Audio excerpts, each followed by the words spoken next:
Don't very often see you put the mouth guard in, getting a bit serious with it.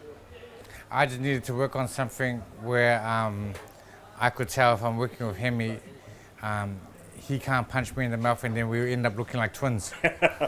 So that's why I'm wearing my mouth guard, is because my goal now in life is don't knock out my tooth so I look like Hemi. Yeah, that's my goal. Yeah. Are we ready to go? We're underway. Happy New Year, mate. Happy New Year, sir. Tell us a little bit about, we just talked about Hemi, him and Junior. So what we kind of decided, I think in November, was to, because they needed a fight. They needed a fight ASAP to get them trying back in America and that. So then that's when I decided to do this show in February. But then it was, I'm not sure because I haven't heard from Junior's management on what was the fail in that department. So I ended up managing to find a guy here in New Zealand that will fight Hemi, and then because no one will take a fighter on a loss, you gotta have a win. So that's what we're gonna do with Hemi, and then so I've got like 14 amateur fights, amateur fights this February 4th, and then Hemi will be the main event, and then also going from that. We're going to be doing a bigger show in April 8th, and that's going to be boxing during the day and then kickboxing at night. So yeah. And where are both those shows? Right now we're going to do both at the ABA, yeah, and then hopefully you'll be there all day filming the fights too. Yeah. It'll be my pleasure, mate. Just how is the progress of? Well, we've seen Hemi today. He's looking good. What about Junior? So yeah, they were all with me on training camp up in my place, up in Mangawhai, and then so everything was all good until we finally found out the news that Junior hasn't really got a fight.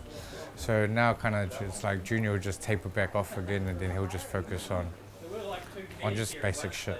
It sounds like a busy year for the boxing team at CKB. Hopefully. I want to try and make my boxing team just as busy as the UFC team. Good on you, mate. Yeah. Hey, thanks for talking to us. Thank you very much. Yeah, we'll see you before the 4th of February. Yeah. Thank you. Yeah, and then even no, I'm not going to say it. Yeah, cool. Thank you.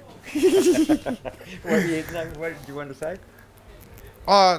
Even like what we're trying to do, what I want to try and do, like and it's only optional.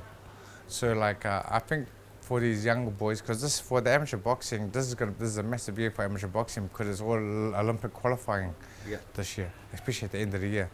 So what we're trying to do is like I've even told all the gyms that's participating on our show, if they want to come on board the next day, I got David Wood that's going to come along. And then he'll take all the boys through a recovery session. So even like after the fighting, they know for the future what they need to do for the recovery side. You know, so it's not all about fighting. It's also learning to look after the body even afterwards, so they don't end up punch drunk or fucking brain damage at the end of their career or whenever they decide to retire. So it's just trying to develop. That's a good initiative. Yeah, it's trying to develop a positive habit. And then try and actually, even though they're amateurs, I like the amateurs that's trying to act like a professional. You know what I mean? Yeah. Where sometimes you see professionals still acting like an amateur, which is a fucking headache. Yeah.